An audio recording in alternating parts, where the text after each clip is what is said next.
और दोस्तों कैसे हो यार सारे। मैं आप सभी को वेलकम करता हूं आप सभी के favourite YouTube channel JR college में दोस्तों, जो कि एक पार्ट है यूट्यूब चैनल जेआर ट्यूटोरियल्स का। मेरा नाम है गौरव मुंद्रा और मैं आप सभी को एकदम यार पहले तो वेलकम करता हूं। बाकी दोस्तों मैं कॉमर्स के बच्चे जो 11th एंड 12th में, मैं वो सभी को एसपी एंड ओसीएम, ये दो जो प्यारे से सब्जेक्ट है, स्कोरिंग से ये दो सब्जेक्ट्स मैं आपको पढ़ाता हूँ। बच्चा कह रहा है सर स्कोरिंग तो नहीं है, तो बच्चे शायद आप में से शायद मैं भी फर्स्ट टाइम पढ़ रहे होंगे, क्योंकि अपने बच्चे तो एग्जाम में आग लगाने वाले हैं। ठीक है, बाकी मैं क्या बोल रहा था यार, अपन दोस्तों कौन से लेक्चर कौन सा चल रहा है, lecture number second, lesson number 5, क्या नाम है इसका, एमर्जिंग मोड्स ऑफ बिजनेस के हम लेक्चर नंबर सेकंड में आपके लिए लेके आ चुका हूं। तो अगर कोई बच्चा है जिसने अब तक लेक्चर नंबर 1 नहीं देखा दोस्त, प्लीज पहले जाके उसको कंप्लीट कीजिएगा। बाकी दोस्तों ये मेरा इंस्टाग्राम आईडी, अगर आपका कोई भी डाउट्स अब तक अनसॉल्व है तो प्लीज आप यहाँ पे मुझे कांटेक्ट कर सकते हो। सिर्फ डाउट्स के लिए नहीं, प्यार भी बांटना है तो भी ऐसे ही कर सकते हो यार, क्या दिक्कत हो गई। बाकी लेक्चर नंबर 1 में हमने क्या सीखा था। बच्चा कह रहा है सर कुछ याद नहीं। अरे ऐसे मत बोल यार, इतने मेहनत से मैंने वो लेक्चर प्रोवाइड किया है, जाके रिवाइज करके आओ। ठीक है, कुछ बच्चे कह रहे सर आपने ना ई बिजनेस के बारे में बताया था, एक ट्रेडिशनल बिजनेस कैसे होता है और आज के डेट में हम बिजनेस को कैसे टेक्नोलॉजी के रिसोर्स के थ्रू हम कैसे उसको डेवलप कर सकते हैं। Very good. उसके बाद दोस्तों हमने ई बिजनेस क्या होता है इन डिटेल समझा, B2B उसके 6 एलिमेंट्स हमने समझे। चलो ठीक है, आपको याद तो है, नसीब अच्छी बात है। आगे दोस्तों अब जब हम आगे बढ़ते हैं इस लेक्चर पे, उससे पहले आई होप आप सभी ने इस चैनल पे सब्सक्राइब एंड दोस्तों के साथ शेयर कर दिया है, वीडियो को लाइक भी कर दिया है। करते रहो यार, मजा आएगा। आपके कमेंट्स देखकर बहुत मजा आता है, ऐसे अंदर से अच्छा लगता है। सीधी बात है, अगर कोई आपकी तारीफ करता है या आपको कोई आपका फीडबैक देता है कि सर आप यहाँ थोड़ा सा लैग कर रहे हो, ऐसे कुछ मैसेजेस देखकर ना अच्छा लगता है कि हम उसमें अपने आप को इंप्रूव कर सके। तो आप लोग थोड़ा सा एफर्ट्स ले लीजिए, अच्छा लगेगा, बाकी तो कुछ नहीं। चलो आज का ये जो लेक्चर है ना दोस्तों, ये बहुत सिंपल लेक्चर है। बच्चा कह रहा है सर एक तो आना आपकी आदत बहुत खराब है, हमेशा आओगे और बोलोगे बहुत सिंपल, फ्री के मार्क्स, और मतलब पढ़ना तो हमको है, आपका काम क्या है, सिर्फ आके पढ़ाते हो और जाते हो, आपको थोड़ी ना देना है पेपर। ठीक है भाई, कोई बात नहीं। अच्छा सुनो, अभी मैं क्या बोल रहा हूँ, अभी मस्ती छोड़ो। अभी लेक्चर नंबर 1 में आपने ई बिजनेस समझा एकदम डिटेल में, कोई प्रॉब्लम नहीं है। अभी ई बिजनेस में दोस्तों एग्जाम में पता है इस पे क्या क्वेश्चन आएगा, ई बिजनेस क्या होता है बताओ, और उसके बाद उसके बेनिफिट्स बताओ या उसके डिसएडवांटेजेस बताओ। तो ये 2 चीज आएगा। अब बच्चे क्या करते हैं ना, इसके अंदर के एक्सप्लेनेशन को भी याद करने लग जाते हैं। अरे क्यों करना है, पहली बार लिख रहे हो क्या, फीचर्स बेनिफिट ऐसे वाले क्वेश्चंस 11th के दिन भूल गए, जब आप हेड पॉइंट्स अपने हेड पॉइंट्स आप याद करके जाते थे, अंदर का एक्सप्लेनेशन आप उसको अपने मन से लिख कर आते थे। आपको आज के वही क्वेश्चन में भी आज यही करना है। आज बहुत सिंपल हो गया लेक्चर, मैं कोशिश करूंगा ज्यादा आपका समय ना लूं, 20 मिनट्स में हम ओवरऑल लेक्चर को पूरा वाइंड अप कर दे। चलो बेनिफिट्स ऑफ ई बिजनेस, हम इतने देर से बात चिल्ला चिल्ला के सुन रहे हैं कि ई बिजनेस ई बिजनेस ई बिजनेस, इसके कुछ फायदे है कि नहीं सर, किसी बात है ये कि सिर्फ सुनने में अच्छा लगता है, नहीं नहीं, इसके बेनिफिट्स भी है। इसके बेनिफिट्स एग्जाम में 4 to 5 मार्क्स के लिए क्वेश्चन आ जाता है, आपके यूनिट में आ सकता है, आपके प्रीलिम्स में भी आ सकता है। प्रीलिम्स में ना ऐसे क्वेश्चन ही फेंकते हैं जो बच्चे पढ़ते नहीं है। तो देखो बेनिफिट्स ऑफ ई बिजनेस, अगर ये क्वेश्चन आता है एग्जाम में, सबसे पहले आप ई बिजनेस मिनिमम 3 से 4 लाइन का इंट्रोडक्शन लिख कर आओगे। आपके टीचर्स बोलेंगे कि इतना बड़ा इंट्रोडक्शन जरूरत नहीं है, उसको बोलना पढ़ाने का काम कर, दिमाग मत लगा ज्यादा। ठीक है, क्यों भाई, एग्जाम में ना इंट्रोडक्शन बहुत मैटर करता है। ठीक है, कोई टीचर बोलेगा ना कि अरे कुछ नहीं मत लिख, डायरेक्ट स्टार्ट कर, भाई 80 मार्क का पेपर है, 60-65 पे अटक जाओगे। अगर आप इंट्रोडक्शन लिख कर आते हो 75 प्लस मिल सकता है। मैं 93 OCM, ठीक है, तो मैंने इंट्रोडक्शन लिखकर ही मार्क्स लाया। ऐसे ऐसे मार्क्स नहीं मिल जाते कि बिना इंट्रोडक्शन के आपको मार्क्स मिल गया। वो टीचर होगा जो फिर आपको सिर्फ और सिर्फ एवरेज मार्क्स दिलाना चाहता है, तो गड़बड़ नहीं करनी अपने। चलो अभी बेनिफिट्स क्या है भाई, बिजनेस के ईज ऑफ अ फॉर्मेशन। देखो यार इलेक्ट्रॉनिक बिजनेस करने को कितना खर्चा होता है। एक मुझे बात बताओ, जब आप ट्रेडिशनल बिजनेस करते हो, आपको शॉप खोलना था, तो आपको शॉप खोलने के लिए प्रॉपर्टी खरीदनी पड़ती थी। प्रॉपर्टी खरीदना यानी कि दोस्तों हैवी कैपिटल। अरे लोन लेके भी करोगे पर लोन को EMI तो आपको देना पड़ेगा ना। लेकिन इलेक्ट्रॉनिक बिजनेस में आप घर बैठे बिजनेस कर सकते हो। जैसे दोस्तों लॉकडाउन में आपने देखा होगा, हर कोई भी इंस्टाग्राम पर आप देख सकोगे, सोशल मीडिया पे देख सकोगे आप, हर कोई बेकिंग सीख रहा है और उस बेकिंग के माध्यम से आगे वो केक्स एंड जो भी चीजें हैं उन सभी को सेल कर रहा है। ये बहुत अच्छी बात है, लोगों ने अपने टाइम को यूटिलाइज करा, उन्होंने कुछ सीखा एंड उससे उनके थ्रू बिजनेस क्रिएट करने की कोशिश करी। अब ये क्या था, ये था दोस्तों इलेक्ट्रॉनिक बिजनेस और ये था एज ऑफ फॉर्मेशन। वो केक का बिजनेस खोलने के लिए उन्होंने अपना घर को ही अपना रूम बना लिया, एक अपना शॉप बना लिया, मतलब एज अ जहां पे हमें काम करना है। सोचो ना, किसी को केक शॉप डालना था तो उसको वो केक शॉप के लिए वो पूरी स्पेस खरीदनी पड़ेगी, पहले परचेस करना पड़ेगा, है ना। तो है ना ईज ऑफ फॉर्मेशन, जहां पे भी आप चाहो बिजनेस कर सकते हो, आपको ज्यादा कैपिटल या ज्यादा स्पेस की जरूरत नहीं है, एक इंटरनेट लगता है भाई ज्यादा से ज्यादा। चलो फिर क्या, लोअर इन्वेस्टमेंट रिक्वायरमेंट, सीधी सी बात है यार, तुझे ना कोई शॉप खरीदना है, तुझे सिर्फ एक इंटरनेट चाहिए, चल ठीक है, तो महीने का एकदम एक्सपेंसिव 1 GB PS वाला इंटरनेट डला लिया, उससे ज्यादा क्या, उससे ज्यादा क्या, उससे ज्यादा तू स्टॉक तो वैसे भी परचेस करेगा ना, स्टॉक तो तुझे रखना ही है जब तू ट्रेडिशनल बिजनेस करे। ट्रेडिशनल बिजनेस यानी कि जो हम देखते हैं आसपास, जो इतने सालों से चलता आ रहा है, जो इंटरनेट पे शिफ्ट नहीं हुआ है पूरी तरह से, उस या थोड़ा भी नहीं हुआ, उसको ट्रेडिशनल बिजनेस बोलते हैं। तो ये क्या था, लोअर इन्वेस्टमेंट है यार, तुझे घर बैठे काम करना है, घर बैठे भी नहीं, एक पर्टिकुलर रिमोट एरिया में बैठ के काम करना है, तो ऑनलाइन बिजनेस संभालेगा, तो ऐसा मानते हैं कि तेरा खर्चा कम होगा।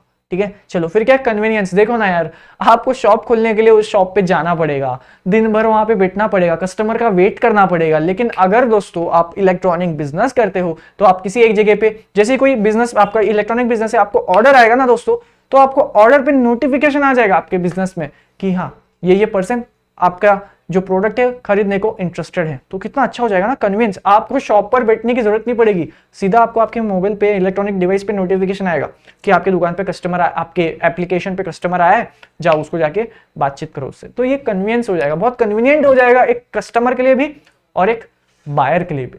क्या बोल रहा हूं मैं, कस्टमर और एक सेलर के लिए भी। ठीक है, स्पीड, सोचो ना यार, जैसे मैंने आपको बताया था लास्ट लेक्चर में वो एग्जांपल, मैं सुबह उठा, मुझे ब्रेड एंड क्या खाना था, चीज, ब्रेड चीज खाना था, नीचे जाने का तो आलस आ रहा था भाई, सीधी बात है, सुबह उठ के मैं ऐसे मेहनत नहीं होती। तो फिर क्या हुआ ना, मैंने देखा एक एप्लीकेशन, मैंने उसको ओपन करा, उस एप्लीकेशन से मैंने ऑर्डर कर दिया, 10 मिनट्स के अंदर मेरे घर पे आ गया। अब सोचो ना यार, अगर मुझे समझो ये एप्लीकेशन नहीं था, ठीक है, एप्लीकेशन नहीं था, समझो मेरे को पता ही नहीं था ये एप्लीकेशन है, बाल सेट करता हूं दोस्तों, मुझे पता नहीं था कि ये एप्लीकेशन है, ठीक है, बढ़िया लग रहा हूं, मुझे पता नहीं था कि ये एप्लीकेशन है। तो सोचो ना यार, मैं पहले उठता, मैं खुद ब्रश एंड ऑल रेडी होता, अपने आप को एक सही तरीके से जाता, क्योंकि नीचे जाना है यार, कोई पहचान वाला मिल जाए तो अच्छा थोड़ी ना लगेगा कि सीधा उठ के मैं एकदम कैसे भूत जैसा लग रहा हूँ मैं नीचे गया, ना, थोड़ा एक डिसेंट वे में अपने आप को ड्रेस करके मैं नीचे जाता और फिर वो सामान को परचेस करता। अब सोचो ना यार, मेरे से इतनी मेहनत क्यों करूं मैं, जब मेरे पास ई बिजनेस का ये फैसिलिटी अवेलेबल है, मैंने वो एप्लीकेशन के थ्रू ऑर्डर दे दिया, बात खत्म, उसका जो डिलीवरी मैन था वो आया, ऊपर सामान लेके आ गया। अब गेट खोलने के लिए तो थोड़ी ना मेरे को रेडी होना पड़ेगा, हाँ भाई ब्लेजर पहन के ही गेट खोलूंगा मैं, नहीं ना, चलता है ना। तो ये क्या, स्पीड, बिना ज्यादा समय लगे आपका जो ऑर्डर था आपके हाथ में आ जाए। ग्लोबल एक्सेस, देखो ना यार, आप अगर अमेरिका में भी हो, दुबई में भी हो, बैठे ही क्यों ना हो, आप यहाँ का लोकेशन डालकर ऑर्डर दे सकते हो कि नहीं, आपके लिए दे सकते हो ना। जैसे समझो आप, मेरा जो प्यारा बच्चा यहाँ पे कैमरा के पीछे है, आप वो पढ़ाई करके एकदम अच्छे से थोड़ा आउट ऑफ कंट्री जाकर वहां पे जॉब करना चाहता है, ठीक है, करो, बिल्कुल करो। और फिर आपके जो पेरेंट्स थे ना वो इंडिया में ही रह रहे थे, आपका ये था कि मैं 1 साल बाद वापस आ जाऊंगा, ठीक है, बहुत अच्छी बात है। अब आपके पेरेंट्स को ना कुछ ऑनलाइन सामान मंगाना है, बट अनफॉर्चुनेटली अपने पेरेंट्स को शायद आपके इतना आइडिया नहीं है कैसे यूज करते हैं इंटरनेट एंड टेक्नोलॉजीज को। तो आपने क्या करा, आपने दुबई में बैठ के इंडिया का लोकेशन डाला और ऑर्डर किया। ये क्या था भाई, ग्लोबल एक्सेस, ठीक है, समझ में आया।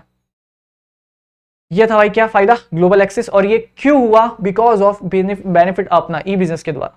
देखो ये क्वेश्चन में ना आपको हेड पॉइंट्स लिखना है अच्छी तरह से, इसके अंदर आपके ओन वर्ड्स के आंसर चाहिए, ठीक है, हर चीज को याद मत करते रहो, क्योंकि फिर इतनी चीजें याद भी नहीं हो पाएंगे। हेड पॉइंट्स याद कर लो, हेड पॉइंट्स भी आप अपने मन से भी लिख के आओगे ना तो भी प्रॉब्लम नहीं है, बट उसका एक्सप्लेनेशन बहुत अच्छा लिखना। और हेड पॉइंट्स जब आप मन से लिखते हो तो ऐसा नहीं कि कुछ भी लिख के आया, रेलेवेंट पॉइंट। फिर क्या है, पेपरलेस सोसाइटी। ई बिजनेस करने के लिए क्या चाहिए, एक इंटरनेट, बस।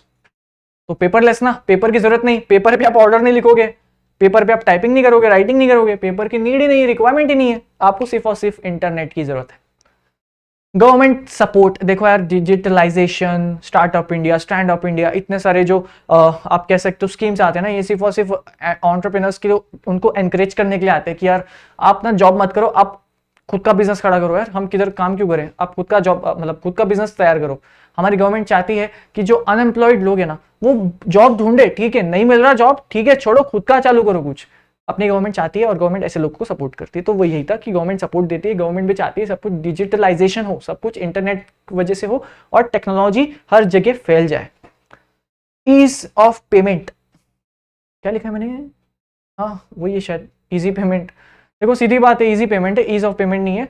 इजी पेमेंट यानी कि यार अब ऑनलाइन मुझे परचेस करना है, या तो मैं कैश देकर पेमेंट कर लूं, या मैं आजकल तो आपको पता ही होगा, डेबिट कार्ड क्रेडिट कार्ड पे भी ईएमआई फैसिलिटीज है, डेबिट कार्ड पे भी ईएमआई की फैसिलिटीज होती है, नो कॉस्ट ईएमआई का सिस्टम आ गया है। लेकिन अगर मैं कोई चीज शॉप में जाके खरीदता हूं तो शायद मुझे वहां पे इन कैश पेमेंट करना ही होगा ऑन इमीडिएट बेसिस, अभी के अभी पेमेंट कर फिर ये गुड्स ले जाना। लेकिन ऑनलाइन क्या बेनिफिट मिलता है, मैं इसको अपने गुड्स अपने आप मंगा लूंगा और धीरे धीरे मंथली इंस्टॉलमेंट्स में मैं आपको पेमेंट करूंगा, तो ये बेनिफिट्स मिलता है।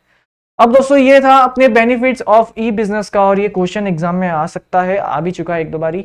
तो इसको कैसे करोगे ना, इसका एक्सप्लेनेशन आपको याद नहीं करना है, 2-3 बार रीड करना, इसके हेड पॉइंट्स आपके दिमाग में होने चाहिए, 2 से 3 बार इसको आपको लिखना है, हेड पॉइंट्स को, सिर्फ हेड पॉइंट्स को लिखना है, दिमाग में याद होना चाहिए। हेड पॉइंट्स को ऐसे याद किया जाता है कि 2 बारी 3 बारी लिख लिया, उसके बाद एक बिना देखे एक बार वापस लिख दिया, उसके बाद फिर आपने इसको 1-2 बार वापस कभी कभी मन करा तो रीड कर लिया।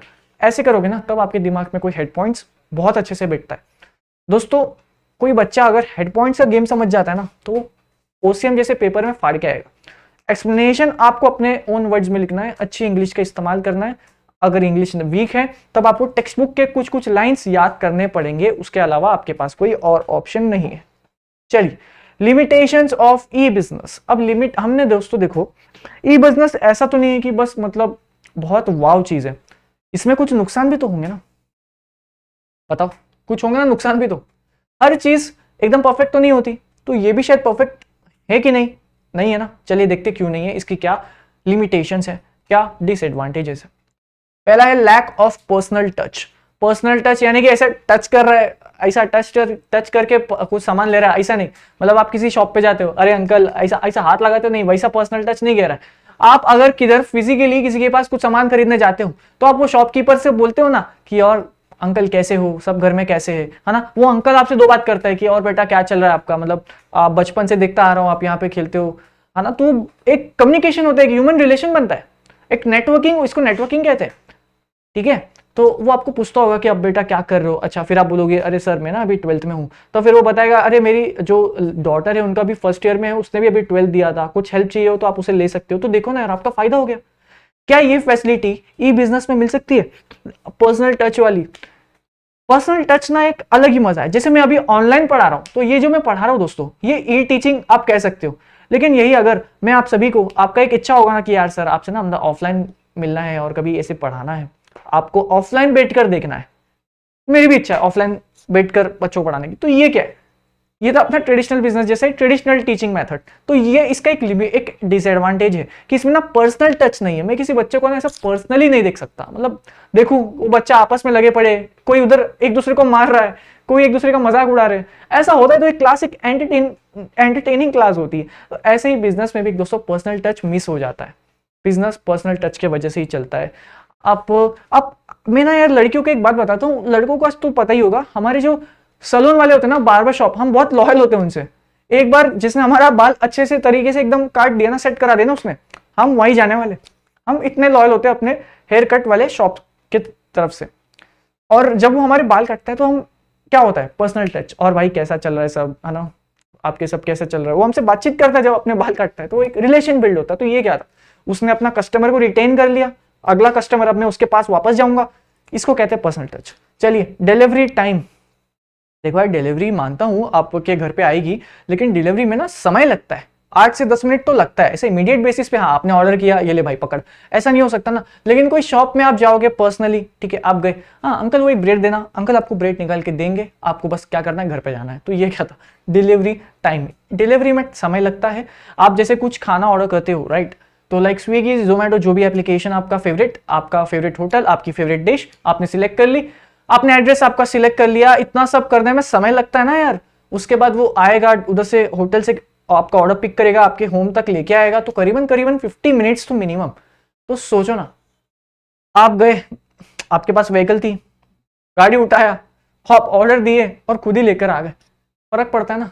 इसमें क्या पता 50 मिनट से 40 मिनट्स या 30 मिनट्स ही लगे, क्या पता आपके बिल्डिंग के नीचे उतर के ही जो बाजू में होटल है, आपको उससे ही खाना खाना था, तो जल्दी आ जाएगा ना, 50 मिनट्स कहाँ 10 मिनट लगेंगे। तो ये था डिलीवरी टाइम। फिर है दोस्तों सिक्योरिटी इशू। आपको पता है यार, मैं आपको ना एक बताता हूं, मैंने ना दोस्तों ऐसे बहुत सारे केसेस देखे। अरे क्या बात करो, अभी अपना ये लॉकडाउन में वो कोई तो केस चल रहा था जोमेटो वाला, एक लड़की ने जोमेटो बॉय पर एलिगेशंस लगाए थे कि उसने एक तो पहले लेट डिलीवर किया, उसके बाद वो उसके साथ मारपीट कर रहा था, लड़की के एलिगेशंस थे। तो फिर लड़के ने अपना पॉइंट ऑफ व्यू प्रूव किया और लकीली उसको एविडेंस भी मिल गए, तो लड़का जो है ठीक है बच गया।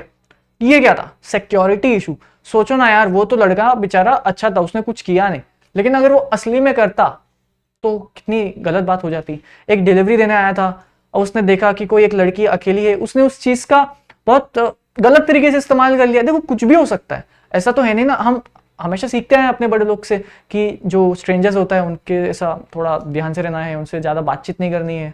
कोई लगता है किसी पे शक होता है तो उसको इग्नोर मारो। अब सोचो, आप यहाँ पे तो किसी अननोन पर्सन से आप डिलीवरी ले रहे हो, क्या पता वो आपके खाने में कुछ मिला दे, कुछ भी हो सकता है ना। आप किसी पे भरोसा नहीं कर सकते ना। लेकिन कुछ चीज अगर आप खुद जाकर लेके आओ तब आपको थोड़ा भरोसा होगा, भाई मैं तो लेके आया हूं यार। ठीक है, ये एक एग्जाम्पल है, मैं किसी को भी टारगेट नहीं कर रहा हूं यहाँ पे, या लड़का लड़की ऐसा करती है, लड़की ऐसा करता है। एक एग्जाम्पल था जो अभी रिसेंट में हुआ था, रिसेंट तो क्या बहुत साल हो गए, 2-3 साल हो गए, लेकिन शायद ये एग्जाम्पल से आपको और अच्छे से समझा होगा सिक्योरिटी इशू वाला पॉइंट। गवर्नमेंट इंटरफेरेंस, ये सिक्योरिटी इश्यूज की वजह से गवर्नमेंट का इंटरफेरेंस होता है। गवर्नमेंट डरती है कि लोगों ने अगर डिलीवरी मंगाई, उनने कुछ सामान मंगाया और कोई उसमें अडल्ट्रेशन कर ले, उसमें कुछ मिलावट कर ले और उस पर्सन ने कंज्यूम कर लिया और उसके बाद उसकी डेथ हो गई, तो क्या मैसेज जाएगा सोसाइटी में? भाई वो कंपनी बंद हो जाएगी। ठीक है, तो ये क्या था, गवर्नमेंट इंटरफेरेंस। तो गवर्नमेंट ध्यान रखती है कि ऐसा कोई हो ना, और अगर कोई कंपनी ऐसा करे तो उसको फटाफट बंद करो, शट डाउन। चलो, हाई रिस्क, सीधी सी बात है यार। ई बिजनेस ऐसा सुनने में आसान लगता है लेकिन इसमें रिस्क बहुत। ये आपका बिजनेस जो है चले, इसकी गारंटी भी बहुत कम होती है। ये सुनने में अच्छा लगता है कि मेरा तेरा भाई का जो बिजनेस है ना, इलेक्ट्रॉनिक पे भी है, तू इंटरनेट द्वारा भी मेरे गुड्स को परचेस कर सकता है, सुनने में बहुत अच्छा लगता है। लेकिन क्या गारंटी आपको ऑर्डर मिले? आपके क्या पता, आप पे जो कस्टमर्स के फीडबैक है वो 1 स्टार हो तो कोई आपसे खरीदेगा क्या? जैसे कोई होटल, अगर आपका कोई मन करता है कुछ फूड ऑर्डर करने का, आप उस पे ना उस चीज की रिव्यू देखते हो, उस रिव्यू में दोस्तों 1 स्टार और एक जगह होता है 5 स्टार। आप बताओ मुझे किधर से आप मंगाओगे खाना? और कॉस्ट भी एकदम सिमिलर, 5-10 रुपए का फर्क। जो 5 स्टार था उसका 10 रुपए ज्यादा होगा, चलो आप फिर भी 5 स्टार वाले का ऑर्डर करोगे। क्यों? क्योंकि यार उसका 5 स्टार है तो शायद अच्छा बनाता होगा, ये 1 स्टार है मतलब पता नहीं क्या करता होगा। तो ये क्या था, हाई रिस्क है भाई। ई बिजनेस में भी ना आपको आपके रेप्यूटेशन का ध्यान रखना है। ठीक है, तो दोस्तों इसी के साथ ये लेक्चर को हम यहाँ एंड नहीं कर रहे भाई। ई बिजनेस का टॉपिक कंप्लीट हुआ है। ई बिजनेस, ठीक है, डेफिनेशन, बेनिफिट, लिमिटेशन। अब एक छोटा सा टॉपिक है, एकदम आसान सा, चिंदी सा। और ये जो टॉपिक है ना यार, ये तो मैं सोचा इग्नोर मार दूं, लेकिन फिर सोचा ठीक है यार, क्यों स्किप करा ना 2 मिनट इस पे भी आपको बताकर, फिर आप उसको रीड कर लेना। क्या है दोस्तों, नाम पढ़ो, ऑनलाइन ट्रांजेक्शन। हाँ, मैं ये पढ़ा रहा हूं तुम्हें, ऑनलाइन ट्रांजेक्शन। दोस्तों आपको पता ही होगा, अपने जेआर ट्यूटोरियल्स का एक एप्लीकेशन भी है, तो वहां पे सारे paid courses, free courses, test वाले जो भी, और अपने नोट्स सब वहां पे प्रोवाइड होते हैं। अब अपना जो एप्लीकेशन है ना दोस्तों, समझो इन फ्यूचर मेरे दोस्तों कुछ लेक्चर्स इन फ्यूचर, एग्जांपल दे रहा हूं, प्लीज अभी से चालू मत हो जाना तुम लोग। ये अपना जेआर का एप्लीकेशन, यहाँ पे दोस्तों पेड वाले, इसमें मेरे ना कुछ प्रोफेशनल कोर्सेज के मेरे इसमें ना पेड कोर्सेज मैंने अपलोड कर दिए, लेक्चर्स। और ये लेक्चर समझो कितना रुपए लगा हो, 1000 रुपए का है। एग्जाम्पल है भाई, ये एग्जाम्पल है 1000 रुपए का, और आप ये परचेस करना चाहते हो। ये लेक्चर पता है किस पे था? Indian contract act 1872। तो अगर कोई बच्चा मुझसे इंडियन कॉन्ट्रैक्ट एक्ट 1872 सीखना चाहता है तो मैं उसको बोलूंगा आपको जेआर ट्यूटोरियल्स का एप्लीकेशन डाउनलोड करना है, वहां पे ये आपको लेक्चर दिखेगा, जाके परचेस कर लेना भाई। ठीक है, परचेस कर लेना, बात खत्म। कैसे परचेस करोगे? इंटरनेट द्वारा। इंटरनेट चलो आपके पास है, फिर क्या करना, जब परचेस करोगे आप क्या करोगे? पेमेंट करोगे, और पेमेंट करने के बाद आप इस चीज को प्ले करके देखोगे। ये है अपना ऑनलाइन ट्रांजैक्शन। बस ये देखो, with the help of internet. Online transaction के लिए आपको इंटरनेट लगेगा, जैसे यहां पे लगा था। बाइंग एंड सेलिंग, आप क्या कर रहे हो? बाई कर रहे हो। मैं ये लेक्चर क्या कर रहा हूं? सेल कर रहा हूं। फिर क्या? And takes place through internet. ये अपन कैसे पॉसिबल कर पा रहे हैं, कैसे हो रहा है ये? इंटरनेट के सोर्स के वजह से। ठीक है, इस पर्टिकुलर ट्रांजैक्शन को हम ऑनलाइन ट्रांजैक्शन बोलते हैं। बाइंग एंड सेलिंग जो ऑनलाइन हुई है उसको ऑनलाइन ट्रांजैक्शन बोलते हैं। बाइंग एंड सेलिंग जो ऑफलाइन हुई है उसको ट्रांजैक्शन बोलते हैं। चलो, अब ऑनलाइन ट्रांजैक्शन का प्रोसीजर क्या है भाई? क्या पढ़ा रहा हूं मैं? देखो, पहला क्या है, आपको उस एप्लीकेशन पे अपने आप को रजिस्ट्रेशन करना है। जैसे आप जेआर ट्यूटोरियल्स का एप्लीकेशन जब डाउनलोड करते हो तो वहां पे आपको ना लॉगिन करना पड़ता है, अपने आप को रजिस्टर करना पड़ता है। वाह क्या बात है, आज का एग्जाम्पल सब सही जाएगा। फिर आपने मेरे लेक्चर देखे, आपको ये खरीदना था, तो दोस्तों आपने क्या करा ना, ऑर्डर प्लेस करा, रजिस्ट्रेशन हो गया, प्लेसिंग कर दिया ऑर्डर। अब रजिस्ट्रेशन ऑर्डर प्लेस करने के बाद आपको पेमेंट करना पड़ेगा, कितने? 1000 रुपए का, क्योंकि 1000 उसकी कॉस्ट है। पेमेंट कैसे करोगे? कैश, चेक देके, नेट बैंकिंग, मेरे आपके बैंक अकाउंट से मेरे बैंक में ट्रांसफर सीधा, debit card, credit card, EMI पे चाहिए कोई बात नहीं, फिर क्या है डिजिटल कैश यानी कि जीपे फोन पे करोगे, चलो वो भी कर देना। तो इस पूरे ट्रांजेक्शन को ऑनलाइन ट्रांजेक्शन कहते हैं। ऑनलाइन ट्रांजेक्शन का प्रोसीजर कुछ ऐसा होता है, आसान देखा, 20 मिनट बोला था, हो या 20 मिनट एग्जैक्ट, ठीक है, अपना टारगेट मीट होता है। और इस लेक्चर को दोस्तों हम यहाँ पे एंड करते हैं। एंड आई होप आपको हमारे साथ पढ़कर बहुत ज्यादा मजा आ रहा है। मुझे तो आपको पढ़ाकर बहुत मजा आ रहा है, पर आपको आ रहा है कि नहीं, प्लीज कमेंट सेक्शन में मेरे भाई, मेरी प्यारी बहन, प्लीज बताओ, मेरे प्यारे दोस्त प्लीज बताओ कमेंट सेक्शन, कम ऑन।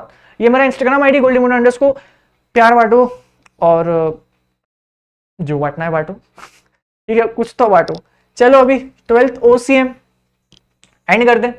अब दोस्तों एक मेन टॉपिक बचा है आउटसोर्सिंग, और मुझे ऐसा लगता है ना वो मोस्ट इंपॉर्टेंट है आपके इस बार के एग्जाम में। वो आ रहा है भाई, आ रहा है। लास्ट एग्जाम में नहीं आया था, और लास्ट एग्जाम में नहीं आया था तो फिर मैं इसलिए कहूंगा कि इस पूरे लेसन में सबसे ज्यादा मेहनत आपको वही टॉपिक पे करनी है, और वैसे भी वही टॉपिक बचा। बाकी इस लेसन के डिफरेंस बिटवीन आपको करने हैं। डिफरेंस बिटवीन पूरे OCM में ना 17 से 18 सारे करने हैं, सारे के सारे 17-18 क्वेश्चंस आपको करने हैं, क्योंकि डिस्टिंग्विश बिटवीन का ये फायदा होता है कि अगर वो क्वेश्चन शॉर्ट नोट में आते हैं तो आप उसको एज द शॉर्ट नोट में लिख सकते हो, ठीक है। चलो यार, इस वीडियो को अब मैं यहाँ पे एंड करता हूँ। मिलता हूँ आप सभी से नेक्स्ट लेक्चर में। नेक्स्ट लेक्चर में हम सीखेंगे दोस्तों आउटसोर्सिंग क्या होता है, and another very important topic. और ये लेसन का हार्ट है वो, कि मतलब या तो इस लेसन से आउटसोर्सिंग पे क्वेश्चन आएगा, या डिफरेंस बिटवीन तो आना ही है, लेकिन नॉर्मल क्वेश्चन की बात कर रहा हूं, या तो क्वेश्चन आएगा या तो नहीं आएगा। तो लास्ट अटेम्प्ट में नहीं आया था, तो इस बारी देखते हैं, आ जाए तो अच्छा है ना, और बहुत इजी है। चलो फिर दोस्तों, मिलता हूं आप सभी से अगली वीडियो में। इस वीडियो को मैं यहाँ पे एंड करता हूं, तब तक के लिए मजे करो, दोस्तों के साथ शेयर करो, लाइक कर दो इस वीडियो को, सब्सक्राइब कर दो अगर आपने नहीं कराया तो, आई होप आपने अब तक कर दिया होगा। चलो मिलता हूं आप सभी से अगली वीडियो में। इस वीडियो को मैं यहाँ पे एंड कर रहा हूं।